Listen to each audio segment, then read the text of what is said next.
Before I was an Avenger, I made mistakes. And a lot of enemies.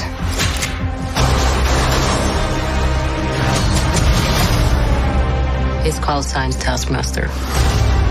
He controls the Red Room. They're manipulated, fully conscious, but no choices. I should have come back for you. How many others are there? Enough.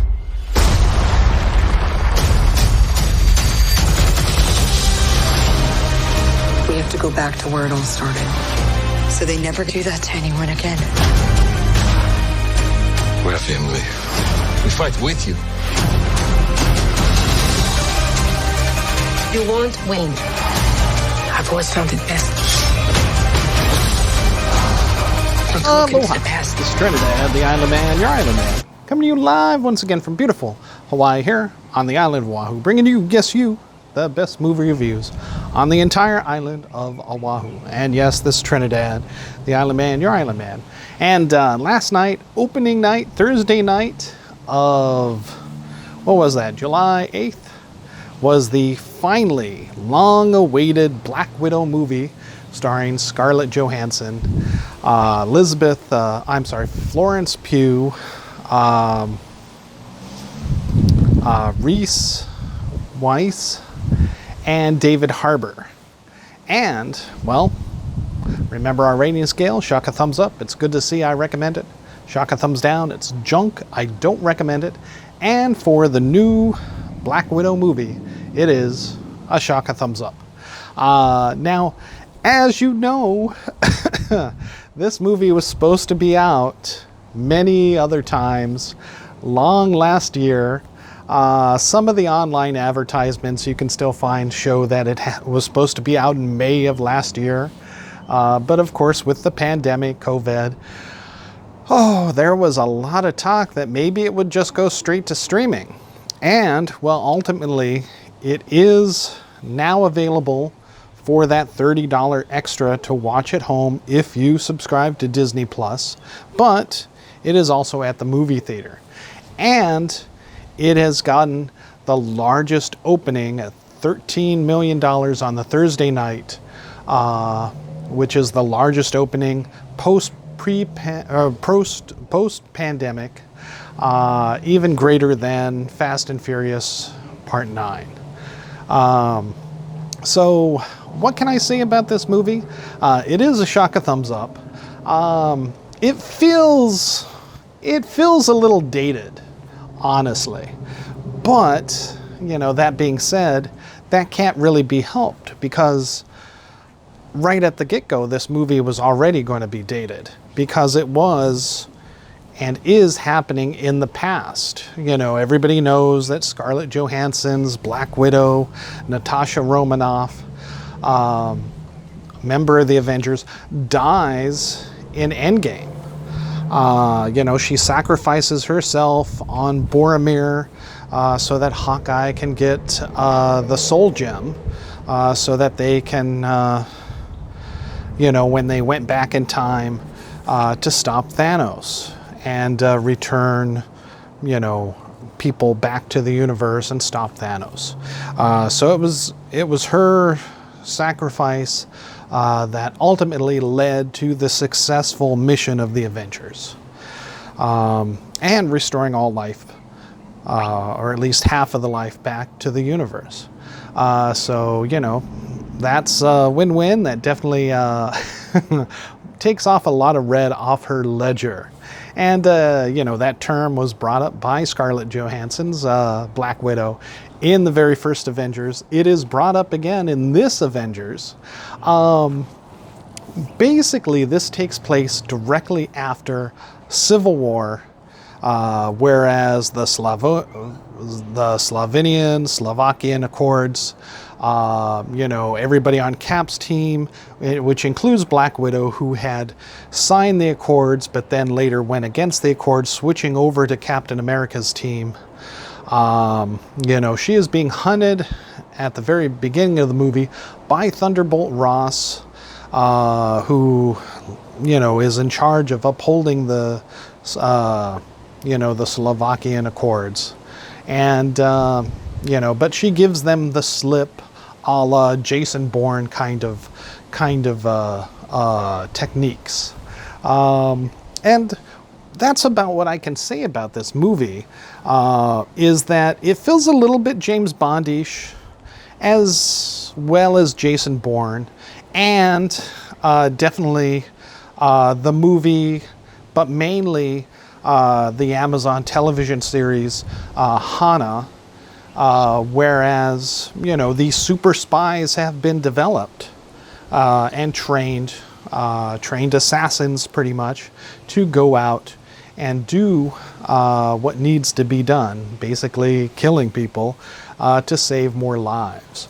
Now, that being said, we look back at Natasha's past. Since she is being hunted by the authorities, she goes back basically into hiding, but is drawn back into her life prior to the Avengers, where this was mentioned in Age of Ultron, where she was a member of the Red Room, where they stopped her from having babies, gave her a hysterectomy, and that many other people and many other women were involved in this, basically being brainwashed and trained as Soviet state-sponsored assassins to go off and do various biddings for the Soviet government. We find out that the events of Budapest, where Hawkeye helps her and is mentioned in Avengers Part 1, that was basically the major mission for her defection, where she kills the creator of the Black Widow Red Room program, and basically after that defects to the United States and works for S.H.I.E.L.D. thereafter, until finally becoming an Avenger. We find out in this that prior to her implementation into the Red Room, she was being indoctrinated already as a Soviet spy, a sleeper agent, along with her sister, played by Florence Pugh, her mother, played by Rachel Weisz, and David Harbour as her father, all Soviet agents in Ohio, planted to steal government secrets, very Cold War espionage kind of things. And so that starts off the movie as well, as you start looking back at her past. Yet it was after this mission, the family is disassembled, and Florence and ScarJo goes off to the Red Room, and different various missions for David Harbour's character, who becomes, we find out, a super-powered individual called Red Guardian, kind of a Russian Captain America, kind of in a way. And, that we find out that Rachel Weisz's character is a super scientist, kind of close to what Zoloff was. If not his equal, then at least close to him. And we find that,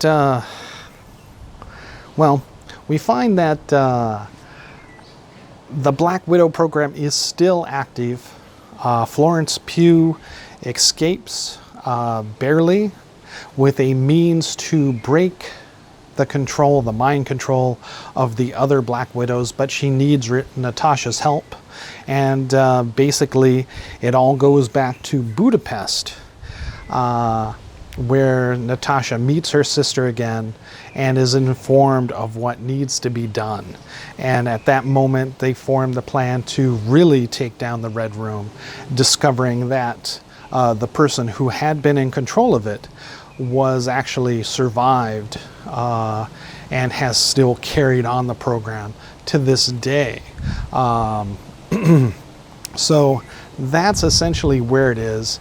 And in order to accomplish this, since the Avengers are out of the picture because of Civil War and the Slovakian Accords, she turns to her old Soviet fake family who had developed actual feelings for one another to get this mission, this last final mission done, and to take out the Red Room and the rest of the Black Widows and stop the program.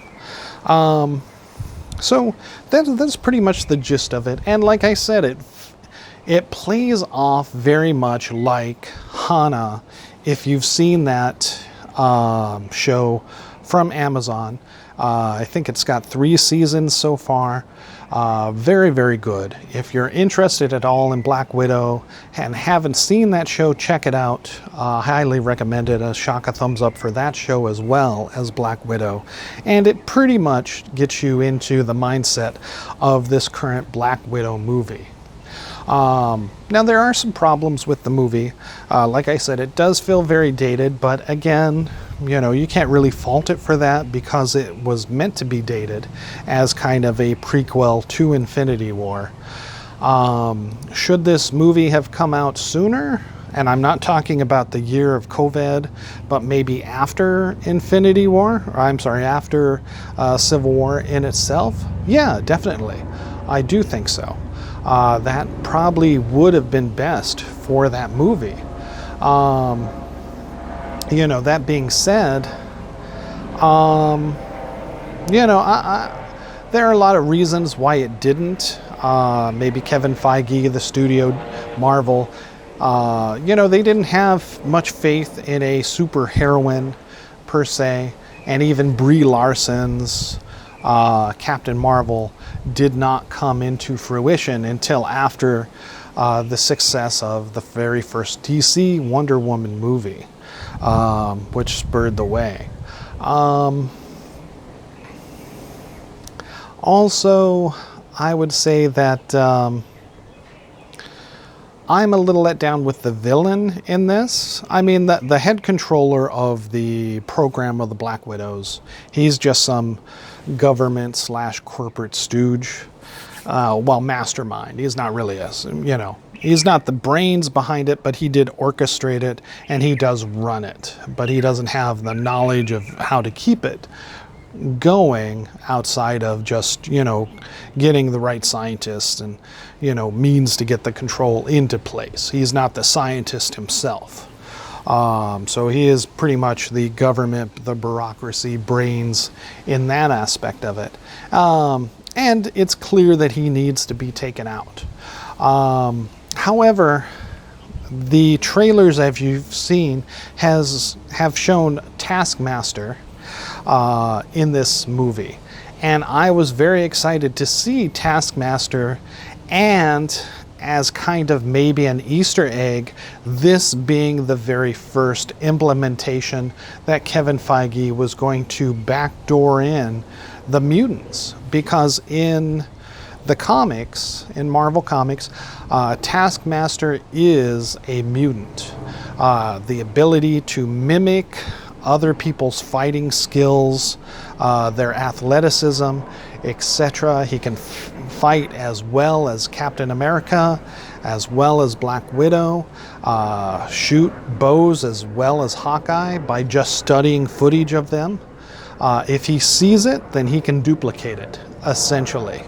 Now, anything outside of powers, he can't shoot like lightning like Thor, and he could never get Thor's great strength just by watching him. But, you know, the hammer swing technique, he could probably do.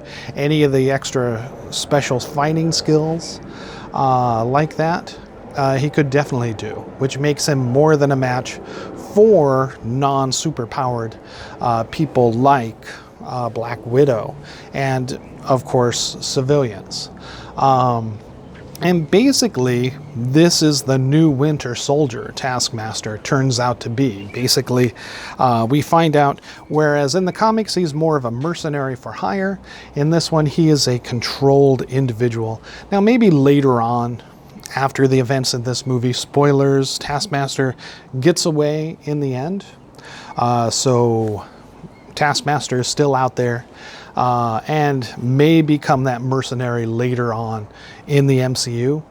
But right now he is under mind control, very much so like the Black Widows, and controlled to go out just like Winter Soldier was before he was freed by the Wakandans, to go out and, take out certain targets. That being said, he is not a mutant in this. Taskmaster is not a mutant.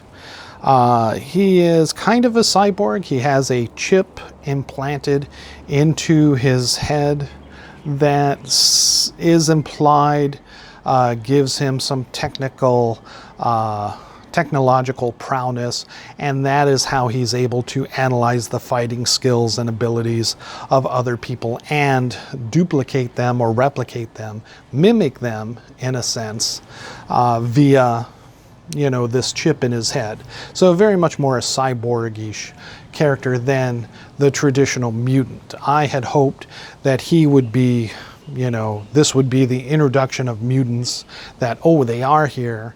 And this was just, Taskmaster is a very nice, subtle way to do it. He's not like shooting off energy bolts from his hand or optic blasts from his eyes or controlling the weather. He can, simply mimic other people, and people could believe that he's just a super athletic Captain America-like, trained individual. But that is not the case. It is due to a cybernetically enhanced chip that is implanted into his head, so that he can mimic these movements and fighting styles of his enemies. So I'm a little let down on that.